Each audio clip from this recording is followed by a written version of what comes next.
degmada Gar-adag ee galbeedka gobolka Sanaag waxa maanta si diiran loogu soo dhaweeyay Jiif Caaqilka Guud ee noqon doona beelaha Habar Yoonis Bari Jiif Caaqilka Ismaaciil Muuse maamulka degmada Gar-adag bahda dhaqanka iyo shacabweynaha degmadaas ayaa soo dhaweyn meeqam sare leh ku qaabilay jiifka iyo waftiga ballaaran uu hogaaminayo deegaanka Shiisha oo masaafo dheer dhanka galbeedka ka beegan degmada Gar-adag ayaa laga hortagay waftiga jiifka iyadoo halkaasina Jiif Caaqilka iyo waftigiisa lagu guddoonsiiyay caanaha geel dhalay oo loogu sii diyaariyay lagana qayb qaadan soo dhaweynta waftiga intaasi kadib waxa loo soo galbiyay waftiga goobka nabadda ee degmadaasi oo ay ku sii diyaarsanaayeen boqolaal ka mid ah shacabka reer Gar-adag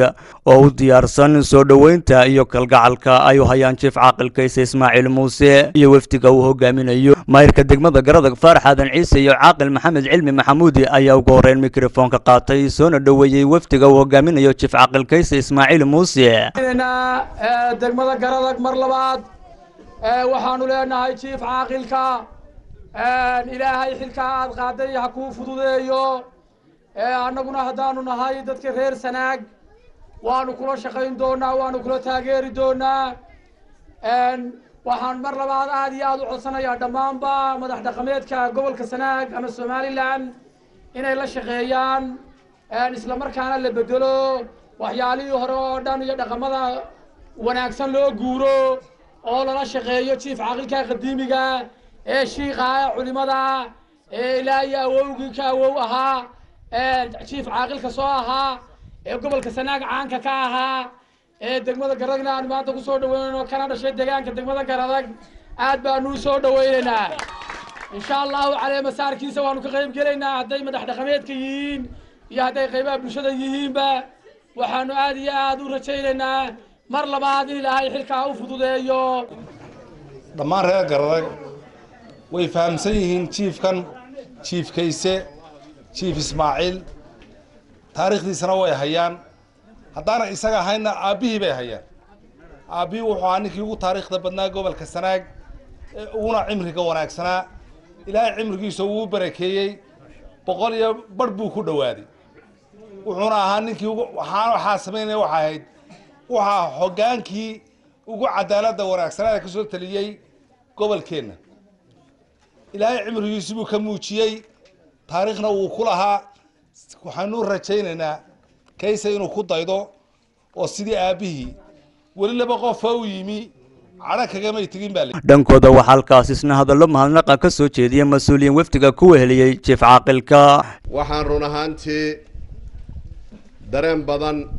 oo farxadeed oo runtii aan qiyaas lahayn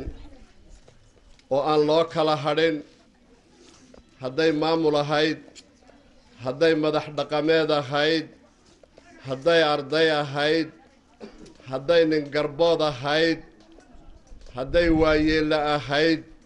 waxaan dhex taaganahay maanta geedkii nabadda ee goobka ahaa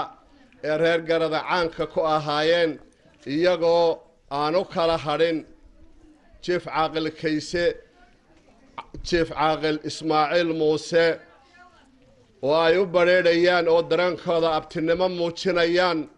aad iyo aad baan idinku mahadcelinaynaa Jiif Caaqilka Ismaaciil Muuse oo ugu dambeyn masraxa hadalka lagu soo dhaweeyay ayaa uga mahadnaqay soo dhaweynta ballaaran ee ku qaabileen shacabweynaha reer Gar-adag halkaasina ka soo jeediyay hadallo iskugu jira mahadnaq iyo duco marlabaadka walaalayaal ilaahay subxaanahu wa ta'aala xilka ilaahay ii dhiibay marka hore waxaan ka taagnaa halkii Umar bin Cabdilcasiis rahimahullah wuxuu yiri sheekhaas markii loo doortay wuxuu yiri waxa iga soo ducaysan fitnada iyo maanta la saaray sidaas leeg maanta waa sabankii aynu joognaa waa saban adag waa saban fitan marka ilaahay waxaan idinka codsanayaa oo koowdi ka codsanayaa oo ummadan islaamka oo dhan weydiisanaya sida Umar bin Cabdilcasiis in ilaahay subxaanahu wa ta'aala uu fududeeyo amiin amiin Allah inoo fududeeyo amiin tiina waa soo horeysiinaya caalamka saxba ahayd sidii saxayd baabtiga ila hadlay